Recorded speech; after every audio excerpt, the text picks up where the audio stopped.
This is Maury of Yasharal. From Shamash, that's the sun, to Hedash, that's the moon. This is part 4. If you do not know how the sun and the moon works together, do not step out and think that you can teach time. Yahuwah put these two megastructures in the heaven. One has all of the light, and the light equals time. That would be Shamash. Hedash is the moon. It's a blank slate. It's a reflector. The moon does not have any light, but the sun transfers the light to the moon. The light equals time, and you can see all of Yah's time play out on his calendar. It's in the heavens for the whole world to see. No one can change it.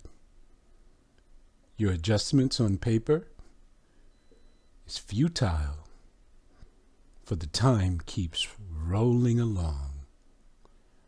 Look, the sun transfers the light to the moon in 7th parts, but on display is 1/2 of a 7th part, and each 1/2 of a 7th part equals 1 day. Look, day 1 to day 14.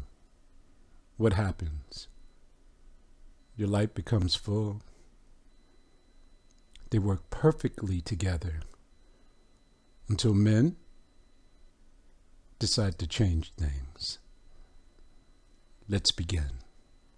Yaobuyam, you would say, Jubilees, chapter 2, 8 to 9. 8. These 4 great works the Aliyam created on the 3rd day, and on the 4th day he created the sun, the moon, and the stars. That's impossible. What happened here? The translator dropped the ball. This is why we study the art form of translation, transliteration, and transcription. It's the only way to overcome their translation. Okay, my word is that he appointed the sun and the moon and the stars. Why not created? Okay, let's read it again. These 4 great works the Aliyam created on the 3rd day. And on the 4th day, how did you get to the 4th day? If the lights were not turned on already?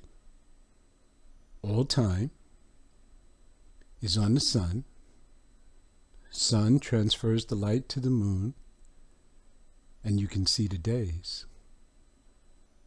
So the translator dropped the ball. If you go back to verse 2, please check it out.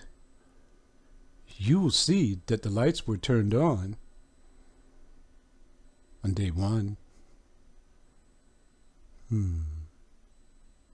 And he set them in the firmament of heaven to give light upon all the earth, and to rule over the day and the night, and divide the light from the darkness. This is its function, to give you light. 9.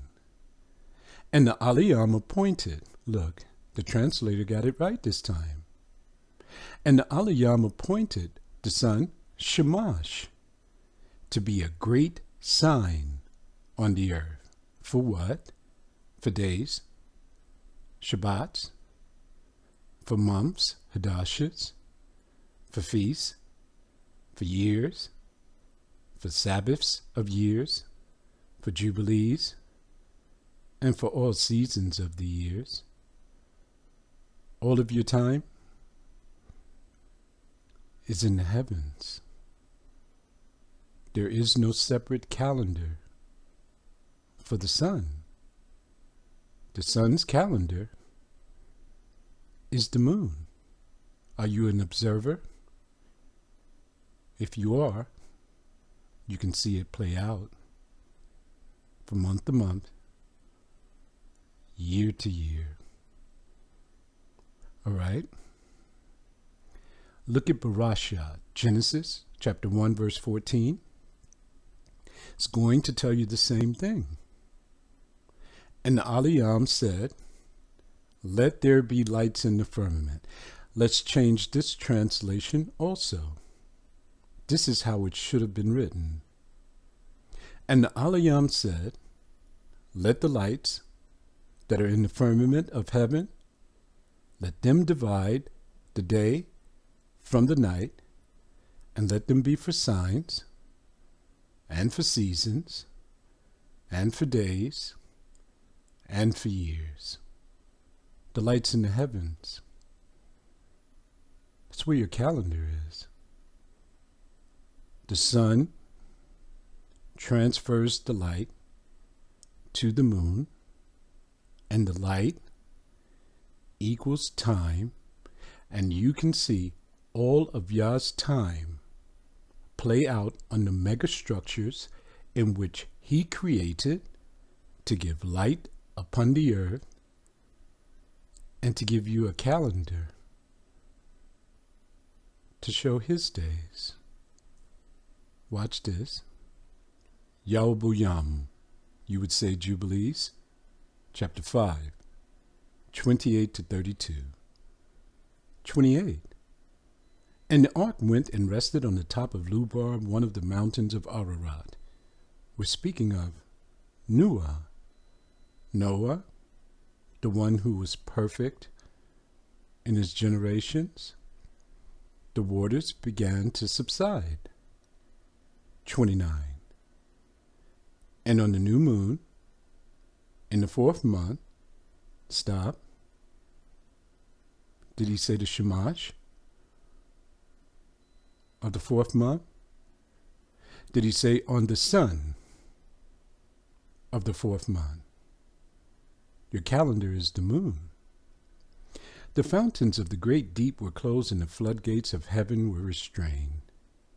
And on the new moon of the 7th month, all the mouths of the abysses of the earth were opened, and the water began to descend into the deep below. 30. And on the new moon of the 10th month, the tops of the mountains were seen, and on the new moon of the 1st month. Let me stop for a moment. The path of years. Yah showed him his time. The starting point of the year. The earth became visible. When you look for the renewed moon in the beginning of the month, the sun dips below the horizon. It's on the perfect angle to send time to the moon. Guess what happens? It becomes visible. Has it become visible to you today? 31. And the waters disappeared from above the earth in the 5th week in the 7th year, 1309 a.m. thereof, and on the 17th day of the 2nd month, the 2nd Hedash, the earth was dry. Brothers and sisters, from Genesis to Revelation, the only sign that the Father put in the heavens for you to look at, to know his time, is the moon. It's called Yah's calendar. Continue to part 5. Shalom.